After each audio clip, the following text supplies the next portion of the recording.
Halo guys, kembali lagi di channel alurnya. Pada video kali ini saya akan mendongeng alur cerita film Sniper Legacy. Di awal film kita diperlihatkan dengan 4 orang tentara khusus yang tidak lain dan tidak bukan adalah pasukan khusus sniper dari Satuan Marinir Amerika. Mereka ditugaskan mengawasi pasukan pemberontak di perbatasan Turki.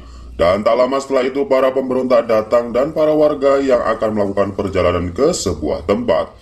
Di saat bersamaan target kelompok pemberontak pun terlihat dan sniper pun mulai membidik target tersebut. Namun sayang tembakan dari sniper meleset dan menyebabkan posisi aman mereka sekarang diketahui musuh. Tapi sebelum lanjut ke ceritanya, jangan lupa untuk subscribe Pas alurnya. dan like video ini jika kalian suka dengan video ini. Jika kalian nggak suka, kalian bisa dislike. Semuanya bebas.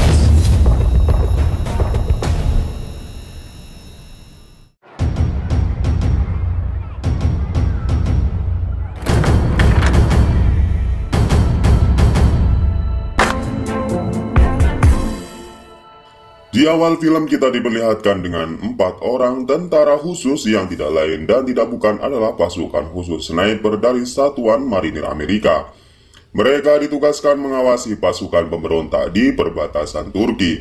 Dan tak lama setelah itu para pemberontak datang dan para warga yang akan melakukan perjalanan ke sebuah tempat. Di saat bersamaan target kelompok pemberontak pun terlihat dan sniper pun mulai membidik target tersebut. Namun sayang tembakan dari sniper meleset dan menyebabkan posisi aman mereka sekarang diketahui musuh.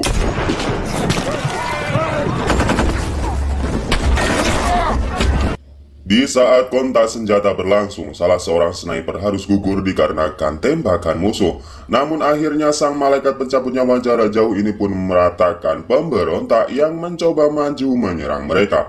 Dalam aksi tersebut sangat disayangkan target utama dalam misi ini berhasil kabur dan meloloskan diri. Setelah semua dirasa kondusif, Brandon dan sniper lainnya kembali ke markasnya. Setibanya di markas, Brandon dan anggota lainnya sudah ditunggu oleh pimpinannya yang berpangkat mayor yang sering dipanggil dengan Bloodfist. Gani, salah seorang tim dari Brandon, menanyakan bagaimana peristiwa di titik penyerangan mereka yang mengakibatkan satu rekannya meninggal.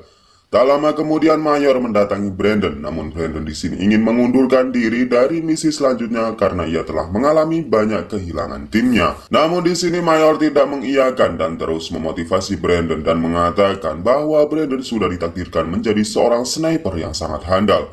Dan Mayor juga mengatakan bahwa ayah Brandon merupakan legenda sniper sewaktu ia masih bertugas bersama dengan ayahnya. You can't just quit. Scene kemudian berpindah, kita akan melihat bagaimana Mayor sedang bertemu dengan seorang di Santorini, Island, yang tak lain adalah atasan sang Mayor yang berpangkat sebagai kolonel. Ternyata mereka sedang membahas misi mereka yang sedang memburu seorang sniper yang berkhianat yang bernama Simpson. Simpson sendiri adalah sang sniper yang pernah bertugas bersama dengan ayah Brandon selama di Afghanistan. Alasan mereka mencari Simpson adalah karena sewaktu bertugas di Afghanistan ia melakukan bisnis kotor dan membunuh 3 rekannya waktu itu. Kolonel lantas mengingatkan kepada Mayor bahwa ayah Brandon juga merupakan target yang akan dibunuh oleh Simpson untuk menghapus jejak buruknya di Afghanistan. Di sisi lain, Kolonel menyangka bahwa ayah Brandon telah terbunuh malam kemarin oleh serangan dari Simpson.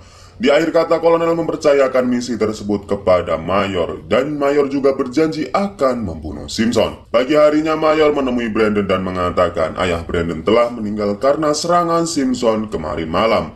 Mayor kemudian berjanji akan membalas kematian ayahnya dan meminta Brandon untuk stay di markas karena Brandon tidak diajak dalam misi ini. Dan singkatnya, Mayor kemudian menyiapkan timnya menuju markas infanteri yang akan menjadi partnernya menjalankan misi. Lalu mereka berangkat untuk segera menyergap target utama di sini. Namun tanpa sepengetahuan Mayor, Brandon yang tahu misi timnya kemudian meninggalkan markasnya untuk menyusul mereka. Setelah melakukan persiapan dan strategi yang matang, mereka kemudian membagi tugas dan telah menempatkan posisi sniper di pos-posnya masing-masing. Tidak berselang lama, kelompok pemberontak tiba di sasaran mereka. Di sisi lain, Brandon yang telah sampai di sana juga telah siap di posisinya tanpa sepengetahuan Mayor dan rekan-rekannya. Mayor terus menganalisis keadaan dan mencari target yang tak lain adalah sniper musuh, yaitu Simpson. Di saat pemberontak akan melakukan transaksi, radio salah seorang tim penyerbu berbunyi dan mengakibatkan pemberontak tahu keberadaan mereka. Dan baku tembak pun tak dapat dihindarkan lagi.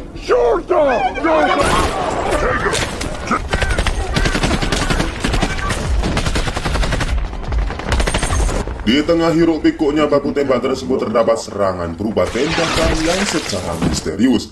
Di sini dapat dilihat bahwa sniper tersebut merupakan dari arah sang lawan. Mayor yang sebagai sniper berpengalaman kemudian menganalisis keadaan dan terus mencari sniper musuh. Setelah mereka mengetahuinya, Mayor kemudian menembaknya dan kita disajikan dengan adegan di mana Mayor berhasil menembak 2 orang hanya dengan 1 peluru.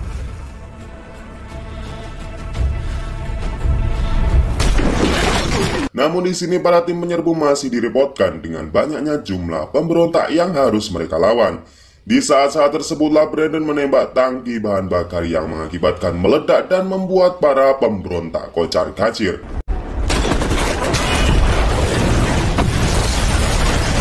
Para tim Mayor kemudian menyadari bahwa Brandon lah yang melakukannya. Atas kejadian tersebut membuat para sniper dengan mudah melumat pemberontak dari kejauhan.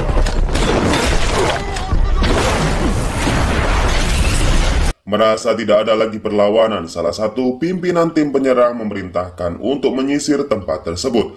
Namun tak disangka saat pimpinan tersebut malah tertembak oleh seorang sniper musuh yang tidak lain dan adalah Simpson sendiri. Brandon yang melihatnya kemudian membidiknya, namun sayang karena kualitas cahaya dan kelembaban udara sudah berubah, tembakan Brandon tidak mengenainya. Namun Simpson yang lebih senior dari Brandon mengancam dengan membalas tembakan Brandon yang nyaris mengenainya.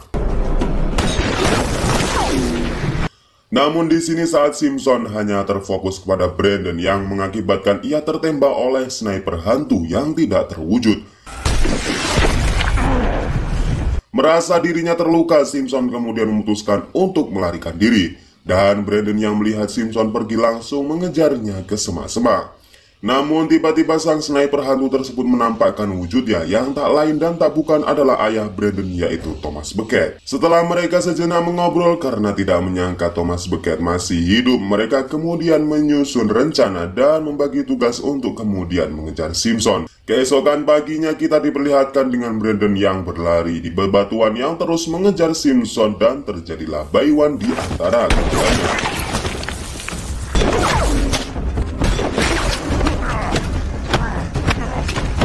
Namun sayang seribu sayang, Simpson masih di atas angin dari Brandon. Simpson kemudian memukul Brandon dengan senapan miliknya sendiri hingga pingsan. Saat Brandon tersadar, ia sangat terkejut dengan kehadiran dari ayahnya yang masih hidup. Singkatnya, mereka berdua kemudian menyebar untuk mencari rekan-rekannya. Saat semua sudah terkumpul, Brandon teringat perkataan Simpson yang mengatakan bahwa ia akan mencari dan membunuh ayah Brandon serta kolonel di satu tempat yang sama. Mendengar hal tersebut, Thomas kemudian mengatakan bahwa ini adalah petunjuk yang mengarahkan mereka ke sebuah tempat di mana markas besar kolonel berada, yaitu Santorini. Sesampainya di Santorini, para pasukan pun berpencar dan hanya ayah Brandon yang menemui kolonel. Waktu tersebut dimanfaatkan oleh Brandon dan kawan-kawan untuk mencari Simpson dan berharap bisa langsung menyergapnya. Sebelum Thomas Becket menemui kolonel, ia terlebih dahulu menelponnya. Kolonel sangat terkejut karena ia menganggap Thomas Becket telah mati dibunuh oleh Simpson. Ayah Brandon kemudian mengatakan bahwa ia akan sampai ke tempat kolonel berada. Singkatnya, Thomas Becket dan kolonel bertemu dan berbincang dengan kisah masa lalunya. Dan benar saja saat mereka sedang asik berbincang, kolonel tertembak oleh sniper misterius dan tak lain dan tak bukan adalah Simpson. Brandon dan para rekannya yang mengetahui bahwa Simpson telah menembak kolonel kemudian mencari lokasi dan titik tembak dari Simpson. Mayor yang mengetahui lokasi tembak Simpson kemudian langsung membalasnya.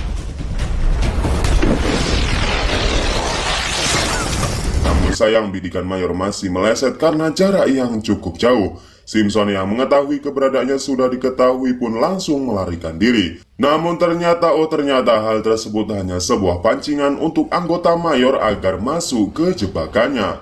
Di sebuah lereng yang rimbun, Gunny yang melihat Simpson terus mengejarnya. Namun tiba-tiba Simpson menghilang dengan cepat. Saat Gunny lengah, tiba-tiba Simpson sudah di depannya dan langsung menodongkan pistolnya. Untung saja Brandon segera datang dan langsung menodongkan senjata ke arah Simpson. Namun Simpson tetaplah Simpson. Ia dengan kejamnya menembak Gunny dan Brandon juga tidak bisa menembaknya.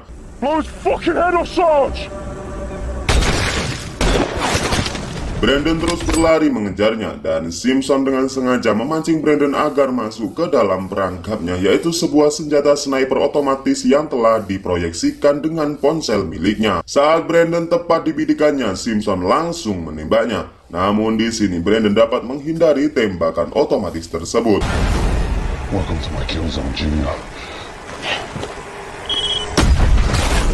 Di sisi lain kita akan melihat Thomas Beckett yang melepas kabel senjata otomatis tersebut, yang itu artinya senjata tersebut sekarang hanya bisa digunakan secara manual. Brandon yang mengetahui lokasi Simpson terus memberikan tembakan ke arahnya, dan mereka pun melanjutkan bayuan kemarin. Saat Brandon lengah, Simpson berhasil mengambil senjata miliknya yang jatuh dan menodongkan pistol ke arah Brandon. Namun di sini Simpson tidak menyadari bahwa ia sudah dibidik oleh Thomas Beckett. Melihat anaknya dalam bahaya, Thomas kemudian melepaskan tembakan tepat mengenai lengan Simpson agar menyadari bahwa Thomas ada di sana. Dan pada klimaksnya Thomas kemudian mengakhiri jumpa siang itu dengan tembakan tepat di tempurung batok kepalanya. Mama. Fucking Beckett. Dan film ini pun selesai. Terima kasih telah menonton video ini. Jika kalian ada request film, silahkan tulis di kolom komentar di bawah. Dan jangan lupa untuk menekan tombol like, share, dan subscribe. Dan jangan lupa nyalakan lonceng notifikasi agar kalian gak ketinggalan video pergejotan selanjutnya.